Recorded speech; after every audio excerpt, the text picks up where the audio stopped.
Hello my dear YouTube family, welcome back to Neeta tarot reading. ಇವತ್ತು ಯಾವ ವಿಚಾರವಾಗಿ reading ಮಾಡ್ತಾ ಇದ್ದೀನಿ ಅಂತ ಹೇಳಿದ್ರೆ, ಸಾಕಷ್ಟು ಜನ ಕೇಳಿದ್ರಿ. ಇದನ್ನು ಕೂಡ ನಮ್ಮ ಪ್ರೀತಿ ವಿಚಾರದಲ್ಲಿ, ನಮ್ಮ ಸಂಬಂಧದಲ್ಲಿ ಮೂರನೇ ವ್ಯಕ್ತಿಯ ಪ್ರವೇಶ ಆಗಿದ್ರೆ ಆ ವ್ಯಕ್ತಿ ಹೋಗ್ತಾರಾ, ಆ ವ್ಯಕ್ತಿಯ ಮನಸ್ಥಿತಿ ಹೇಗಿದೆ, ಆ ವ್ಯಕ್ತಿ ನಮ್ಮಿಬ್ಬರ ಸಂಬಂಧದಿಂದ ಹೋಗ್ತಾರ ಅನ್ನೋದು ಇವತ್ತಿನ ರೀಡಿಂಗ್ ಆಗಿರುತ್ತೆ.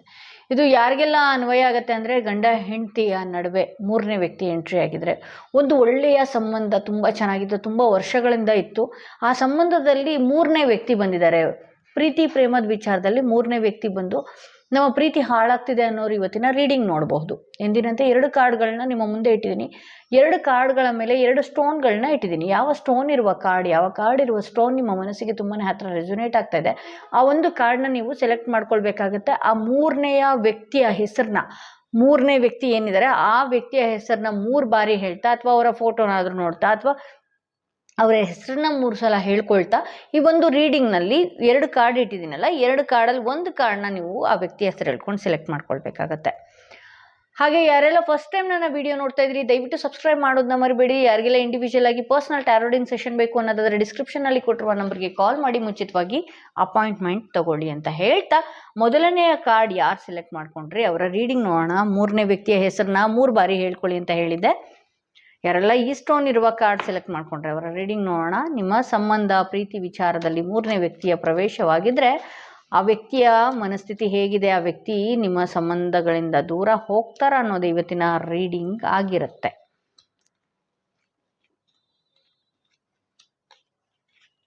ಓಕೆ,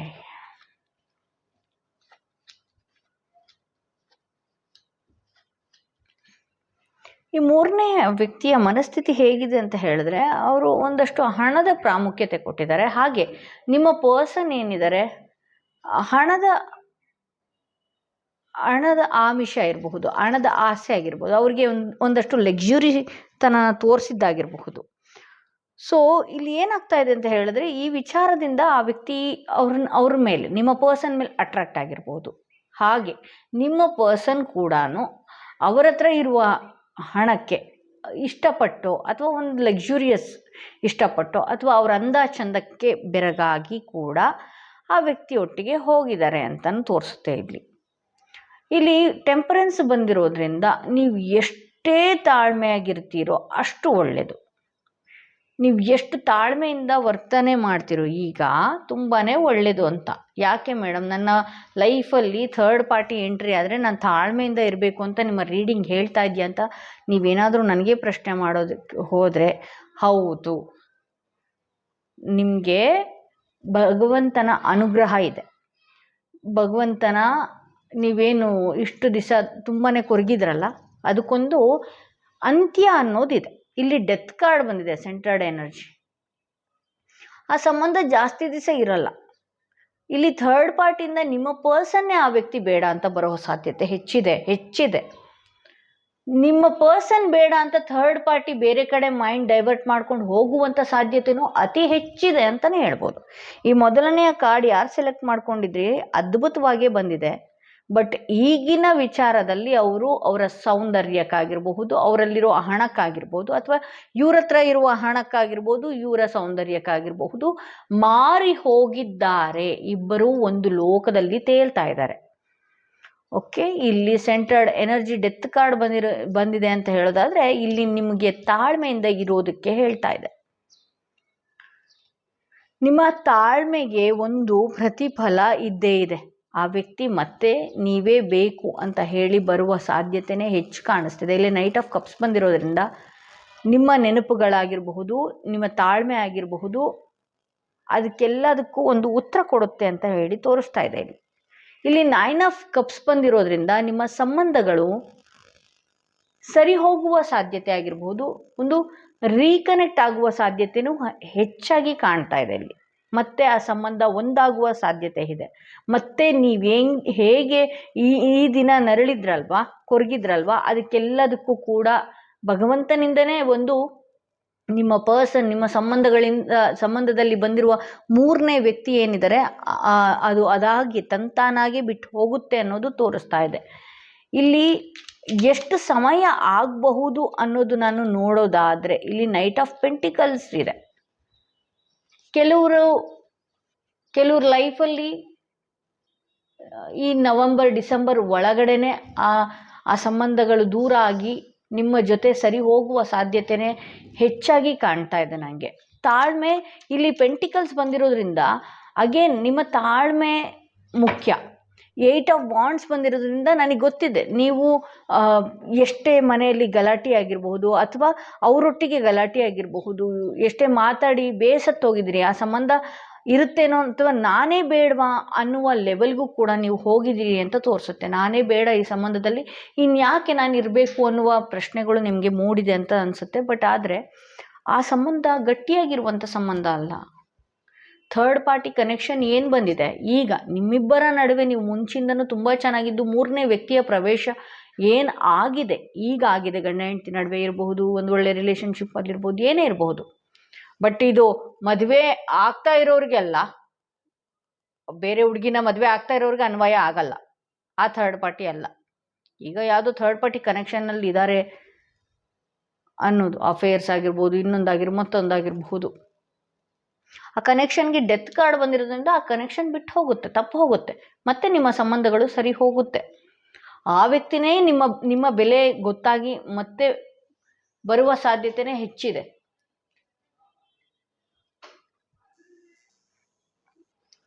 ಸೊ ನೀವು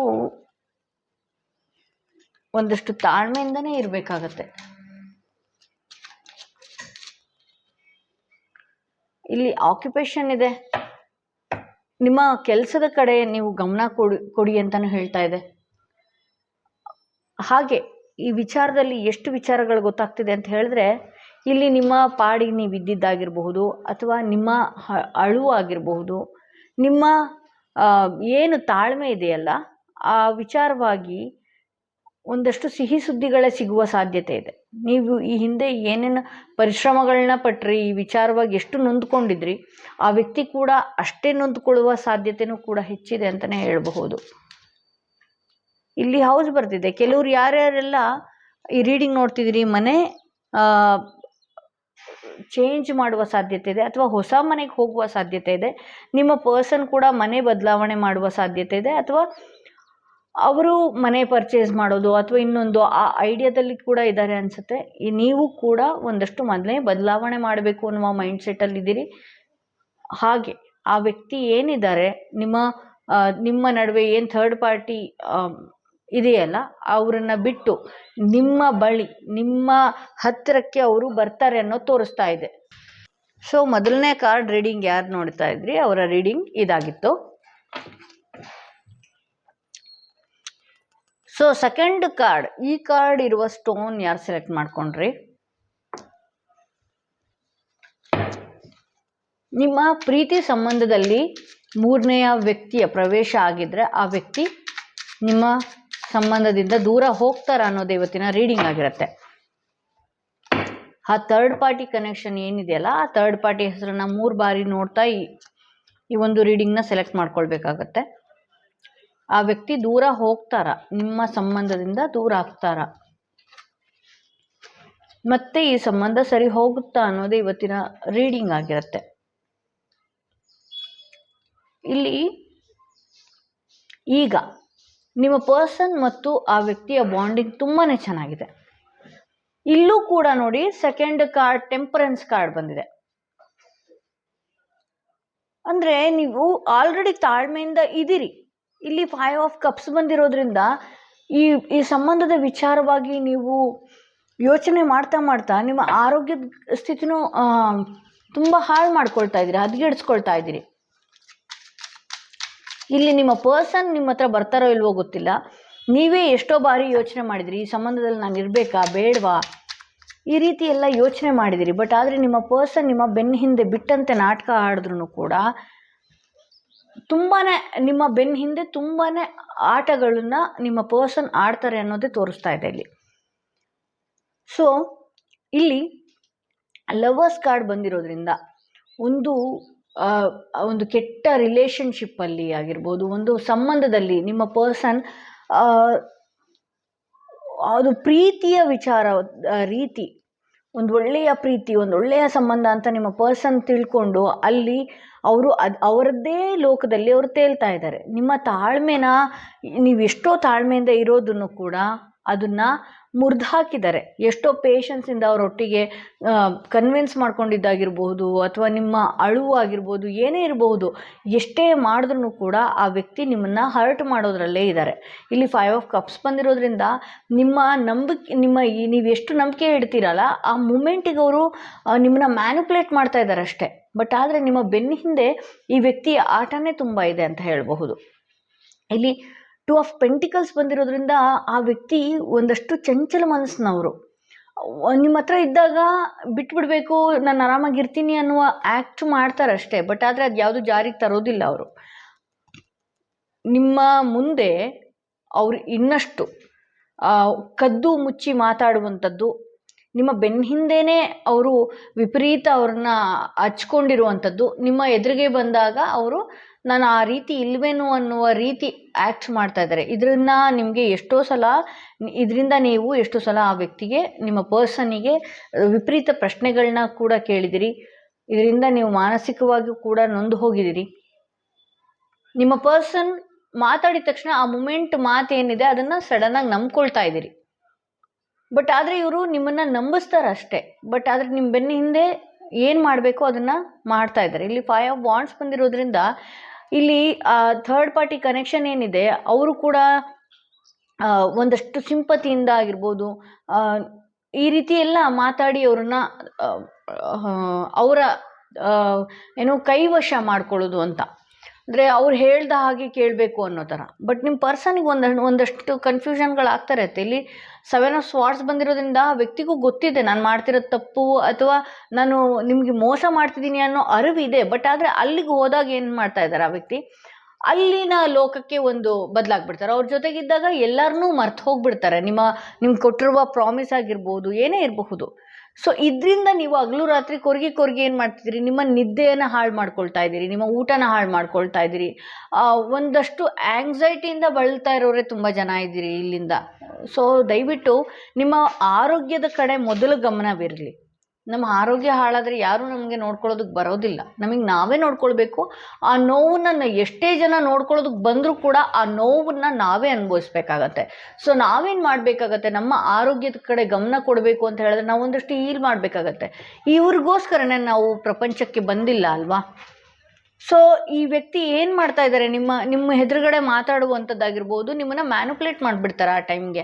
ಆ ವ್ಯಕ್ತಿ ಬೇಡ ಅಂದ್ಕೊಂಡು, ಇಲ್ಲಿ 5 ಆಫ್ ಸ್ವಾರ್ಡ್ಸ್ ಔಟ್ಕಮ್ ಬಂದಿರೋದ್ರಿಂದ ನಂಗೆ ಆ ಕೆಟ್ಟ ಸಂಬಂಧ ಬೇಡ, ನಂಗೆ ಥರ್ಡ್ ಪಾರ್ಟಿ ಬೇಡ ಅಂತ ಸೈಲೆಂಟಾಗಿ, ಅವರು ಬೇಡ ನೀವು ಬೇಡ ಅಂದ್ಕೊಂಡು ಸೈಲೆಂಟಾಗಿ ಇದ್ರೂ ಕೂಡ ಈ ವ್ಯಕ್ತಿ ಆ ಕಡೆಯಿಂದ ಥರ್ಡ್ ಪಾರ್ಟಿ ಕನೆಕ್ಷನ್ ಅವರೇ ಇವರ ಮೇಲೆ ಮಾತಾಡೋದಾಗಿರ್ಬೋದು, ಮೇಲ್ಬಿದ್ದು ಮಾತಾಡೋದಾಗಿರ್ಬಹುದು, ಅಥವಾ ಸಿಂಪತಿ ಗಿಟ್ಟಿಸ್ಕೊಳ್ಳೋದಾಗಿರ್ಬೋದು, ಈ ಥರದ್ದೆಲ್ಲ ಮಾಡ್ತಾ ಇದ್ದಾರೆ. ಈ ಥರ ಮಾಡ್ತಾ ಇರೋದ್ರಿಂದ ಒಂದಷ್ಟು ಈ ಸಂಬಂಧಕ್ಕೆ ನಿಮ್ಮ ಪರ್ಸನ್ ಕಟ್ಟು ಬಿದ್ದಂತಾಗಿದ್ದಾರೆ ಅಂತಲೇ ತೋರಿಸುತ್ತೆ. ಇಲ್ಲಿ ನೀವು ಕೂಡ ಅಷ್ಟೇ, ನೀವು ಎಷ್ಟೋ ಸಲ ಕೇಳಿದ್ರಿ, ಆ ಮಾತು ಕೇಳಿರೋದ್ರಿಂದ ಏನು ಹಿರಿತವಾಗಿ ಕೇಳದೆ ಇರುವ ಕಾರಣ ಹಿರಿತವಾಗಿ ಮಾತಾಡಿಬಿಟ್ಟು ನೀವು ಇನ್ನಷ್ಟು ಅವರಿಂದ ದೂರ ಆಗ್ತಿದ್ದೀರಿ.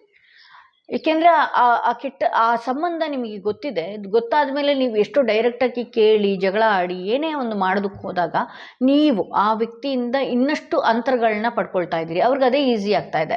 ನಿಮ್ಮ ಹತ್ರ ಮಾತಾಡಿದ ತಕ್ಷಣವೇ ಅವ್ರು ಏನು ಮಾಡೋದು, ನೀವೇನಾದರೂ ಪ್ರಶ್ನೆ ಕೇಳಿದಾಗ ಅವರು ನಿಮ್ಮನ್ನು ಬ್ಲಾಕ್ ಮಾಡೋದು, ಅಥವಾ ನೀನು ನನ್ನ ಮೇಲೆ ಸುಮ್ಮನೆ ಅನುಮಾನ ಪಡ್ತಿದ್ದೀ ಅಂತ ಹೇಳುವ ನೆಪದಲ್ಲಿ ನಿಮ್ಮಿಂದ ದೂರ ಹೋಗಿ. ಇಲ್ಲಿ ನೋಡಿ ಮತ್ತೆ 5 ಆಫ್ ವಾಂಡ್ಸ್ ಬಂದಿರೋದ್ರಿಂದ ಅವ್ರ ತಲೆಯಲ್ಲೇ ಗೊಂದಲಗಳು, ಅವ್ರು ಮಾಡ್ತಿರುವ ಅವಾಯ್ಡಿಂದ ನಿಮ್ಗೆ ಇನ್ನೂ ಗೊಂದಲಗಳು ಇದಾಗ್ತಾ ಇದೆ. ಹಾಗೆ ಬೇರೆ ಬೇರೆ ಜನಗಳು ಬಂದು ಏನೋ ಒಂದು ಹೇಳೋದಾಗಿರ್ಬೋದು, ಅಥವಾ ಸೋಷಿಯಲ್ ಮೀಡಿಯಾ ನೆಟ್ವರ್ಕ್ಗಳಲ್ಲಿ ನೀವೇ ಸರ್ಚ್ ಮಾಡಿ ನೀವೇ ನೋಡೋದ್ರಿಂದ ನಿಮ್ಮ ಮನಸ್ಸಿಗೆ ಇನ್ನಷ್ಟು ನೋವುಗಳನ್ನ ಉಂಟು ಮಾಡ್ಕೊಳ್ತಾ ಇದ್ದೀರಿ. ಏಕೆಂದರೆ ನೀವು ಆದಷ್ಟು ಪೇಷನ್ಸಿಂದ ಕಾದು ನೋಡಿದ್ದು ಆಗಿದೆ, ಜಗಳದಿಂದ ಹೇಳಿದ್ದು ಆಗಿದೆ. ಜಗಳದಿಂದ ಹೇಳಿದಾಗ ಏನು ಮಾಡ್ತೀರಾ, ಅವ್ರು ನಿಮ್ಮಿಂದ ಅಂತರ ಪಡ್ಕೊಳ್ಬೇಕಲ್ಲ, ಆ ಟೈಮಲ್ಲಿ ಏನು ಮಾಡ್ತಿದ್ದಾರೆ ಮತ್ತೆ ಥರ್ಡ್ ಪಾರ್ಟಿ ಒಟ್ಟಿಗೆ ಅವ್ರು ಚೆನ್ನಾಗಿ ಆಗ್ತಾ ಇದ್ದಾರೆ ಅಂತಲೇ ಇಲ್ಲಿ ಮೇನಾಗಿ ತೋರಿಸ್ತಾ ಇದೆ. ನಿಮ್ಮ ಸಂಬಂಧಗಳಿಂದ ಥರ್ಡ್ ಪಾರ್ಟಿ ದೂರ ಆಗ್ತಾರೆ ಅಂತ ಹೇಳಿದ್ರೆ ಈಗಿನ ಎನರ್ಜಿಗೆ ಇದು ಇಲ್ಲಿಂದ 6 ತಿಂಗಳವರೆಗೂ ಇದು ಅಲ್ಲಾಡುವ ಸಾಧ್ಯತೆನೇ ಇಲ್ಲ, ಕದಡುವ ಸಾಧ್ಯತೆನೇ ಇಲ್ಲ. ನೋಡೋಣ ಮತ್ತೆ ಮುಂದಿನ ದಿನಗಳಲ್ಲಿ ಮತ್ತೆ ಒಂದ್ಸಲ ನಾನು ಥರ್ಡ್ ಪಾರ್ಟಿ ಎನರ್ಜಿ ಹೇಗಾಗಿದೆ ಅನ್ನೋದು ನೋಡ್ತೀನಿ. ಎನರ್ಜಿ ಅನ್ನೋದು ಒಂದು ವೈಬ್ರೇಷನ್. ಅಮಾವಾಸ್ಯೆ ಕಳೆದ ನಂತರ ಎಲ್ಲ ಏನಾಗಿರುತ್ತೆ, ಈ ಥರದೊಂದು ವೈಬ್ರೇಷನ್ಗಳು ಕ್ರಿಯೇಟ್ ಆಗ್ತಾ ಇರುತ್ತೆ. ಸೊ ಮತ್ತೆ ಮುಂದಿನ ದಿನಗಳಲ್ಲಿ ಚೆಕ್ ಮಾಡ್ತೀನಿ ನಾನು. ಬಟ್ ಈಗಂತೂ ನೀವು ನಿಮಗೆ ನೋವು ಉಂಟು ಮಾಡ್ತಾರೆ. ದಯವಿಟ್ಟು ಹೋಪ್ಸ್ಗಳನ್ನ ಇಟ್ಕೊಳ್ಳೋದಕ್ಕೆ ಹೋಗಬೇಡಿ. ನಿಮ್ಮ ಪರ್ಸನ್ ಹೇಳುವ ಮಾತುಗಳನ್ನೇ ನೀವು ಕೇಳಿಕೊಂಡು ಮೂರ್ಖರನ್ನಾಗಿ ನಿಮ್ಮನ್ನು ಮಾಡ್ತಾ ಇದ್ದಾರೆ. ದಯವಿಟ್ಟು ಮೂರ್ಖರನ್ನಾಗಿ ಹೋಗಬೇಡಿ. ಹಾಗೆ ಅವ್ರನ್ನ ಡೈರೆಕ್ಟಾಗಿ ನೀವು ಮಾತಾಡಿ ಜಗಳವಾಡಿದಾಗ ಅವ್ರು ಅಂತರ ಪಡ್ಕೊಂಡು ಇನ್ನೂ ಥರ್ಡ್ ಪಾರ್ಟಿಗೆ ನೀವು ಈಸಿ ಮಾಡ್ಕೊಳ್ತಾ ಇದ್ದೀರಿ. ಸೊ ನಾನು ಏನು ಹೇಳೋದು ಅಂತ ಹೇಳಿದ್ರೆ, ನಿಮ್ಮ ಪರ್ಸನ್ ಒಟ್ಟಿಗೆ ನೀವು ಚೆನ್ನಾಗಿ ಮಾತಾಡ್ಕೊಳ್ತಾನೆ ನಿಧಾನದಿಂದನೇ ಅದನ್ನು ತೆಗಿಯೋದಕ್ಕೆ ಪ್ರಯತ್ನ ಪಡಿ. ಆದರೂ ನಿಮ್ಮ ಕೈಯಲ್ಲಿ ಆಗೋದಿಲ್ಲ. ಯಾಕೆ ಅಂತ ಹೇಳಿದ್ರೆ ಅಷ್ಟು ನೀವು ಮಾನಸಿಕವಾಗಿ ಕುಗ್ಗು ಹೋಗಿದ್ದೀರಿ. ಅದನ್ನು ತಡ್ಕೊಳ್ಳುವ ಶಕ್ತಿ ಕೂಡ ನಿಮಗಿಲ್ಲ ಅಂತಲೇ ಈ ರೀಡಿಂಗಲ್ಲಿ ತೋರಿಸ್ತಾ ಇದೆ. ಸೊ ಯೂನಿವರ್ಸ್ ಕಡೆಯಿಂದ ಏನು ಮೆಸೇಜ್ ಬರ್ತಾ ಇದೆ ನೋಡೋಣ. ಜುಡಿಷನ್ ಬರ್ತಾ ಇದೆ. ಅಂದರೆ ಈ ವಿಚಾರವಾಗಿ ಗಂಡ ಹೆಂಡತಿ ನಡುವೆ ಏನಾದರೂ ಥರ್ಡ್ ಪಾರ್ಟಿ ಬಂದಿದ್ರೆ ಆಗಿರ್ಬೋದು, ಅಥವಾ ರಿಲೇಷನ್ಶಿಪ್ಗಳಲ್ಲೋ ಪ್ರೀತಿ ವಿಚಾರದಲ್ಲೋ ಯಾರ್ದಾದ್ರೂ ಒಂದು ಮಧ್ಯವರ್ತಿಗಳನ್ನು ಮಧ್ಯದಲ್ಲಿ ನೀವು ತಗೊಂಡು ಅವರ ನಿರ್ಧಾರಗಳನ್ನು ಕೇಳಬೇಕಾಗತ್ತೆ. ಅವರನ್ನು ನೀವು ಮಾತಾಡಿ ನಿಮ್ಮಿಂದ ಏನು ತಪ್ಪಾಗ್ತಿದೆ, ಅವರಿಂದ ಏನು ತಪ್ಪಾಗ್ತಾ ಇದೆ, ಅವರಿಂದ ನೀವು ಒಂದಷ್ಟು ಸಹಾಯ ತೊಗೊಂಡ್ರೂ ಕೂಡ ನಿಮ್ಮನ್ನು ನೀವು ಒಂದಾಗುವ ಸಾಧ್ಯತೆಯೂ ಕೂಡ ಹೆಚ್ಚಿದೆ. ಮೆಸೇಜ್ ಆಫ್ ಕನ್ಸರ್ನ್ ಅಂತ ಬರ್ತಿದೆ. ಯಾವುದಾದ್ರೂ ಒಂದು ಒಳ್ಳೆಯ ಸುದ್ದಿ ಕೇಳುವ ಸಾಧ್ಯತೆಯೂ ಇದೆ. ನಿಮ್ಮ ಪರ್ಸನ್ ಕಡೆಯಿಂದನೂ ಕೂಡ ಒಂದು ಒಳ್ಳೆಯ ಸುದ್ದಿ, ಒಂದು ಮೆಸೇಜ್ ಏನಾದರೂ ಬರುವ ಸಾಧ್ಯತೆಯೂ ಇದೆ ಅಂತ ಹೇಳ್ತಾ ಇದೆ. ಇಲ್ಲಿ ಯೋಚನೆ ಮಾಡೋದನ್ನು ಬಿಡಿ. ಕಾಫಿನ್ ಬರ್ತಾ ಇದೆ. ಯೋಚನೆ ಮಾಡೋದನ್ನು ಬಿಡಿ. ಏನಾಗ್ತಿದ್ದೀರಾ ನೀವು, ಒಳಗಿಂದ ಒಳಗಡೆನೆ ಒಂದು ಮೇಲೆ ಬದುಕಿದ್ದಂತಾಗಿ ಒಳಗಡೆ ಸತ್ತಂತಾಗಿದ್ದೀರಿ ಅಂತಲೇ ತೋರಿಸುತ್ತೆ ಈ ವಿಚಾರವಾಗಿ. ಸೊ ದಯವಿಟ್ಟು ಈ ಥರ್ಡ್ ಪಾರ್ಟಿ ವಿಚಾರನ ತುಂಬ ತಲೆಗಚ್ಕೊಂಡು ತುಂಬ ನೀವು ನಿಮ್ಮ ಆರೋಗ್ಯನ ಹಾಳು ಮಾಡ್ಕೊಳ್ತಿದ್ದೀರಿ. ಇದರಿಂದ ತಾಳ್ಮೆಯಿಂದ ಇರಿ. ಏನಾದರೂ ಒಂದು ಒಳ್ಳೇದಾಗುತ್ತೆ ಅಂತ ಹೇಳ್ತಾ, ದಯವಿಟ್ಟು ನಿಮ್ಮ ಮನೆಯಲ್ಲಾಗಿರ್ಬೋದು, ನಿಮ್ಮ ಇಬ್ಬರ ನಡುವೆ ಆಗಿರಬಹುದು, ಯಾರಾದರೂ ಮಧ್ಯವರ್ತಿಗಳು ಒಂದು ಬುದ್ಧಿವಂತರು ಏನಾದರೂ ಇದ್ದರೆ ಅವರನ್ನು ಮಧ್ಯದಲ್ಲಿ ಕರೆದು ಮಾತಾಡುವಂಥದ್ದು ಈಗಲ್ಲ, ಮುಂದಿನ ದಿನಗಳಲ್ಲಿ ಮಾಡಿ ಅಂತ ಹೇಳ್ತಾ ಈ ವಿಡಿಯೋನ ಯಾರು ನೋಡ್ತಾ ಇದ್ರಿ ಅವ್ರಿಗೆ ಇವತ್ತಿನ ರೀಡಿಂಗ್ ಆಗಿತ್ತು, ಥರ್ಡ್ ಪಾರ್ಟಿ ಸಿಚುವೇಶನ್ ರೀಡಿಂಗ್ ಆಗಿತ್ತು. ಈ ವಿಡಿಯೋನ ಯಾರೆಲ್ಲ ಫಸ್ಟ್ ಟೈಮ್ ನೋಡ್ತಾ ಇದ್ರಿ ದಯವಿಟ್ಟು ಸಬ್ಸ್ಕ್ರೈಬ್ ಮಾಡೋದನ್ನ ಮರಿಬೇಡಿ. ಯಾರಿಗೆಲ್ಲ ಈ ವಿಡಿಯೋ ಇಷ್ಟ ಆಗಿದೆ ದಯವಿಟ್ಟು ಲೈಕ್, ಶೇರ್, ಕಮೆಂಟ್ ಮಾಡಿ ಅಂತ ಹೇಳ್ತಾ ಈ ವಿಡಿಯೋನ ಇಲ್ಲಿಗೆ ಮುಗಿಸ್ತಾ ಇದ್ದೀನಿ.